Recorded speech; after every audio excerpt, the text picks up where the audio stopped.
अस्सलाम वालेकुम फ्रेंड्स, मैं हूं आफ्ताब हसन और आप देख रहे हैं डिजिटेक प्रो यूट्यूब चैनल। तो आज हमारी इलस्ट्रेटर मास्टर क्लास की 7th वीडियो है और आज का जो हमारा टॉपिक है वो है आर्ट बोर्ड्स एंड पेजेस।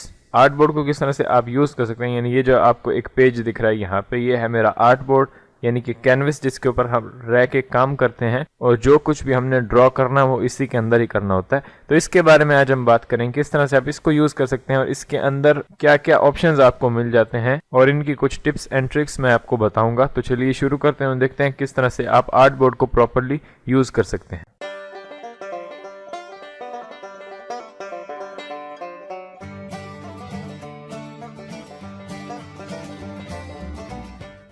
तो गाइज यहाँ पर आप देखें तो मेरे पास एक आर्ट बोर्ड है जो कि मैंने लेटर साइज कर लिया है। यहाँ पे आप देख सकते हैं इसका साइज वगैरह। जैसे अगर मैं यहाँ पे टूल बार के अंदर आके और यहाँ पे नीचे इस आर्ट बोर्ड टूल के ऊपर क्लिक करता हूँ, आर्ट बोर्ड टूल, इसका शॉर्टकट की है शिफ्ट ओ। मैं अपने कीबोर्ड से जैसे ही शिफ्ट ओ प्रेस करता हूँ तो मेरा आर्ट बोर्ड टूल भी इनेबल हो जाता है और यहाँ पे आर्ट बोर्ड मेरा हाईलाइट हो जाता है, यानी इसके इर्द गिर्द ट्रांसफॉर्म्स आ जाते हैं। मैं इसको छोटा बड़ा इस तरह से कर सकता हूँ। जैसे यहाँ से पकड़े मैं इसको छोटा कर दिया, कंट्रोल Z किया, या मैं इधर से भी कर सकता हूँ, इस साइड से भी कर सकता हूँ। जैसे मैंने दोनों साइडों से अगर एक ही बार करना है तो मैं एक साइड से करूँगा, लेकिन साथ में मैं ऑल्ट प्रेस कर दूंगा ताकि मेरा ये दोनों साइडों से हो रहा है। इस तरह से ऊपर से करूँगा और ऑल्ट प्रेस करूँगा तो नीचे से भी हो जाएगा। इस तरह से अगर ऑल्ट के बगैर करूँगा तो सिर्फ ऊपर से नीचे आएगा। इस तरह से आप इसको ट्रांसफॉर्म या रोटेट वगैरह इस तरह से कर सकते हैं। उसके बाद हम इसके ऊपर प्रॉपर्टीज़ की बात कर लेते हैं। अगर आप यहाँ पर देखें मुख्तलिफ चीज़ें आपको दी हुई हैं, जैसे कि यहाँ पे अगर आप देखें तो आपके पास इसके कुछ प्रीसेट्स दिए हुए हैं जो कि यहाँ पे आपको दिख रहे हैं, लेकिन सिर्फ यहाँ पे नहीं दिख रहे। अगर मैं आपको यहाँ पे जूम आउट करके यहाँ पे दिखाऊं तो क्योंकि मैं CC 2019 यूज़ कर रहा हूँ, यहाँ पे आप देख सकते हैं, तो मेरी राइट साइड में प्रॉपर्टी पैनल के अंदर भी यहाँ पे मुझे वही चीज़ें दिखेंगी, क्योंकि 2018 और 2019 के जो वर्जन है इलस्ट्रेटर के अंदर उसमें राइट साइड में आपको प्रॉपर्टीज़ दिखती है। तो मैं अभी यहाँ पे 19 यूज़ कर रहा हूँ तो मुझे यहाँ पे प्रॉपर्टी पैनल दिख रहा है। जो चीज़ें मुझे यहाँ पे ऊपर दिख रही हैं, जो आपको यहाँ पे आपके मेन्यूज है इनके नीचे, वही चीज़ें मुझे तमाम यहाँ पे भी दिख रही हैं। क्योंकि मैं यहाँ पे अभी लेआउट जो सेलेक्ट किया हुआ है मैंने वो है एसेंशियल क्लासिक्स, तो इसीलिए मुझे वो ऊपर प्रॉपर्टी पैनल दिखा रहा है। अगर मैं यहाँ पे आके एसेंशियल्स कर दूँ तो अभी आप देख सकते हैं ये है लेआउट CC 2019 का। मैं वापस से क्लासिक में आता हूँ क्योंकि CC 2018 यूज़ कर करके मुझे अभी आदत हो चुकी है कि मैं प्रॉपर्टीज़ को यहाँ से ऊपर से यूज़ करता हूँ। मुझे यहाँ पे राइट साइड में ठीक नहीं लगता तो मैं यहाँ पे ऊपर से करता हूँ, इसीलिए मैंने इसको एसेंशियल क्लासिक्स पे रख दिया है ताकि मैं ऊपर से अपनी प्रॉपर्टीज़ को यूज़ कर सकूँ। तो यही काम आप यहाँ पे राइट साइड में कर सकते हैं या फिर ऊपर कर सकते हैं, जहाँ पे भी आपको ईजी लगे वहाँ से आप कर सकते हैं। जैसे कि यहाँ पे अगर मैं यहाँ पे आपको ऊपर दिखाता हूँ तो ऊपर अगर आप यहाँ पे देखें तो मेरे पास कुछ प्रीसेट्स दिए हुए हैं, जैसे कि यहाँ पे मुख्तलिफ प्रीसेट्स दिए हुए हैं। जैसे आपके पास A4 दिया हुआ है, A3 दिया हुआ है, A5, A4, B4 और B5, इस तरह से मुख्तलिफ आपको दिए हैं। iPhone X एंड इस तरह से यहाँ पे iPad Pro, इस तरह से iPad, Google Pixel, Pixel 2, तो इस तरह से मुख्तलिफ आपको ऑप्शंस दिए हुए हैं। जैसे यहाँ पे Samsung S8 भी दिया हुआ है। मुख्तलिफ चीज़ें आपको यहाँ पे दी हुई हैं। कोई सा भी प्रीसेट चूज़ करके आप अपने आर्ट बोर्ड को उसके मुताबिक कर सकते हैं। जैसे मैं iPhone X करता हूँ तो अभी आप देख सकते हैं ये उसका प्रीसेट मैंने यहाँ पे ओपन कर लिया। तो मैं कंट्रोल Z करता हूँ तो अभी मेरे पास यहाँ पे ये लेटर साइज है। उसके बाद अगर आप यहाँ पे देखें तो इसी के आगे आपको दिया हुआ है कि आप अपने A4 तो सेलेक्ट कर लिए, यानी फॉर एग्जांपल अगर समझ ले मेरे पास ये A4 का पेपर है जो यहाँ पे आपको दिख रहा है, आर्ट बोर्ड मेरा A4 है। तो A4 को अब मैं सीधा पकड़ लूँ यानी पोर्ट्रेट में या फिर लैंडस्केप में, तो कोई फर्क नहीं पड़ता, वो तो A4 ही रहेगा, चाहे आप उसको लैंडस्केप में देखें या पोर्ट्रेट में। तो यहाँ पे आपको दो ऑप्शन दिए हुए कि आप अपने आर्ट बोर्ड को लैंडस्केप यानी उल्टा देखना चाह रहे हैं या इस तरह से लंबा पोर्ट्रेट देखना चाह रहे हैं। तो यहाँ मैं कोई सा भी सिलेक्ट कर सकूँ। जैसे अभी मेरा ये आर्ट बोर्ड लंबा है यानी पोर्ट्रेट है, तो मैं यहाँ पे अगर आके क्लिक कर दूँ लैंडस्केप पे, जैसे मैं लैंडस्केप पे क्लिक करता हूँ तो मेरा आर्ट बोर्ड अभी लैंडस्केप हो चुका है। तो इस तरह से आप अपने आर्ट बोर्ड की ओरिएंटेशन को चेंज कर सकते हैं। इसी तरह ऊपर यहाँ पे आपको दिख रहा है जैसे कि ये मेरा एक आर्ट बोर्ड है जो कि A4 साइज का है। तो अगर मैं इसी को सेलेक्ट रखूँ यहाँ पे और अपना यहाँ पे आर्ट बोर्ड टूल ले लूँ, जैसे कि मैंने अभी लिया हुआ है, शिफ्ट O इसका शॉर्टकट है, और उसके बाद यहाँ पे आके मैं ऊपर न्यू आर्ट बोर्ड पे क्लिक कर देता हूँ। जैसे मैंने क्लिक किया यहाँ पे न्यू आर्ट बोर्ड के बटन के ऊपर, तो मेरे पास उसने एक और आर्ट बोर्ड ऐड कर दिया। इस तरह मैं दोबारा क्लिक करता हूँ तो वो दोबारा इस तरह से ऐड करता जाएगा। तो इस तरह से आप यहाँ पे देख सकते हैं मेरे पास 3 आर्ट बोर्ड्स आ चुके हैं, जैसे ये फर्स्ट, सेकंड, थर्ड। तो मैं हर को सेलेक्ट करके इस तरह से डिलीट कर देता हूँ, मुझे एक ही चाहिए ये वाला। तो अभी मेरे पास यहाँ पे एक ये आर्टबोर्ड है। इस तरह से मुख्तलिफ ऊपर जो आपको प्रॉपर्टीज दी हुई हैं उनके बारे में हम पहले भी बात कर चुके हैं। अगर आपने वो वाली वीडियो नहीं देखी तो ऊपर आपको आई कार्ड में लिंक दिख रहा होगा, उस पर क्लिक करके आप वो वीडियो देख सकते हो। उसमें मैंने डिटेल में आपको इन तमाम ऑप्शंस के बारे में बताया। जो ऊपर आपको प्रॉपर्टीज दिख रही हैं, यहाँ पे साइज किस तरह से एडजस्ट करेंगे, ये जो कुछ ऑप्शंस दिख रहे हैं इनका क्या काम है, और यहाँ पे आर्टबोर्ड का नेम आप चेंज कर सकते हैं। इस तरह मुख्तलिफ प्रॉपर्टीज के बारे में हमने बात की थी। तो यहाँ पे एक और मैं आपको यहाँ पे टिप देता जाऊं कि अगर आप अपने ऑब्जेक्ट के अकॉर्डिंग अपने आर्टबोर्ड को उसके ऊपर फिट करना चाह रहे हैं, जैसे कि यहाँ पे अगर आप देखें तो मैं ले लेता हूँ जैसे कि यहाँ पे एक रेक्टेंगल, और ये रेक्टेंगल मैंने ले ली। उसके बाद मैं क्या करता हूँ, सिंपली मैं यहाँ पे इसको सेलेक्ट करता हूँ और यहाँ पे मैं इसमें फिल कर देता हूँ कलर। यहाँ पे फिल पे क्लिक करके और यहाँ पे ये वाला कलर या कोई सा भी कलर मैं यहाँ पे फिल कर सकता हूँ। उसके बाद अगर मैं चाह रहा हूँ कि आर्टबोर्ड मेरा इसके इर्द गिर्द बिल्कुल फिट हो जाए, यानी जितना मेरा ये रेक्टेंगल है यानी स्क्वायर है उसी के इर्द गिर्द मेरा आर्टबोर्ड आ जाए, तो मैं अब ये नहीं कर सकता कि मैं शिफ्ट ओ प्रेस करूँ और यहाँ पे आर्टबोर्ड को इसके इर्द गिर्द इस तरह से एडजस्ट करूँ, जैसे कि मैं यहाँ पे अभी कर रहा हूँ। जैसे कि राइट साइड में मैं लेके आता हूँ, इस तरह से ये स्नैप करता है और चिपक जाता है मेरे यहाँ पे रेक्टेंगल के साथ। इस तरह से मैं इसको कर सकता हूँ। ये तो है मैनुअल तरीका, यानी इससे आपको काफ़ी टाइम लग जाता है ये चारों साइडों से करने में। यानी अगर आपका ऑब्जेक्ट सेंटर में नहीं है तो आपको चारों साइडों से करना पड़ेगा। सेंटर में है तो ऑल्ट एंड शिफ्ट के साथ आप एक साथ ही अपने आर्टबोर्ड को अपने ऑब्जेक्ट के ऊपर फिट कर सकते हैं। लेकिन मैं यहाँ पे कंट्रोल Z करता हूँ और डायरेक्टली आप ऑटोमेटिकली किस तरह से इसको कर सकते हैं। सिंपली आपने अपने ऑब्जेक्ट को सेलेक्ट करना है। मैं यहाँ पे अपनी रेक्टेंगल को सेलेक्ट कर रहा हूँ और मैं प्रेस करूँगा शिफ्ट O। शिफ्ट O क्यों प्रेस करूँगा, क्योंकि मेरा आर्टबोर्ड टूल से इनेबल हो जाएगा।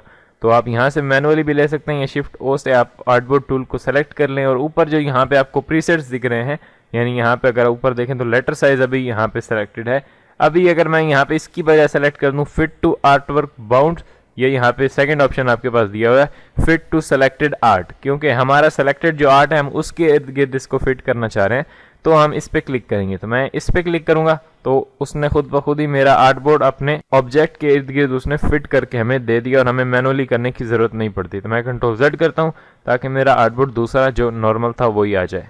तो गाइज यहाँ पे जो हमारी नेक्स्ट टिप है वो है कि आर्टबोर्ड को हम इंडिविजुअली अलग अलग से एक्सपोर्ट किस तरह से करें। जैसे कि यहाँ पे मेरे पास, मैं अगर शिफ्ट O प्रेस करूँ मेरे पास आर्टबोर्ड टूल आ गया और यहाँ पे मैं इस आर्टबोर्ड की कुछ कॉपीज बना लेता हूँ, कुछ नीचे कुछ ऊपर कुछ इस तरह से।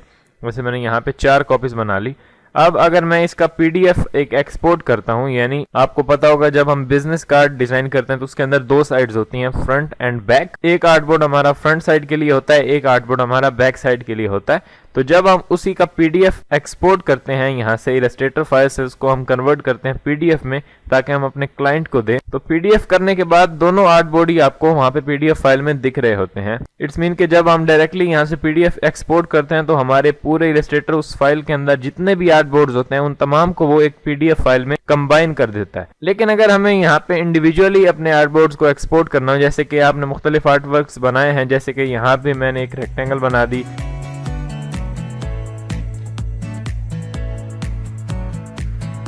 तो गाइस आप देख सकते हैं यहाँ पे मेरे पास मुख्तलिफ आर्टबोर्ड्स हैं जिनके ऊपर मुख्तलिफ शेप्स मैंने यहाँ पे क्रिएट किए हैं। स्क्वायर, ये राउंडेड रेक्टेंगल, यहाँ पे ओवल और ये स्टार, और मुख्तलिफ ग्रेडियंट्स भी मैंने यहाँ पे 2 पे लगा दिए और यहाँ पे कलर। अगर मैं इनमें से कोई सा भी आर्टबोर्ड इंडिविजुअली एक्सपोर्ट करना चाहिए, यानी अगर मैं यहीं पे ही कंट्रोल शिफ्ट S प्रेस करके यानी सेव एज में जाके और यहाँ से नीचे सेलेक्ट करके अपना PDF और यहाँ से मैं कोई भी नेम दे देता हूँ, जैसे कि कुछ भी दे देते हैं, जैसे टेस्ट मैंने यहाँ पे दे दिया।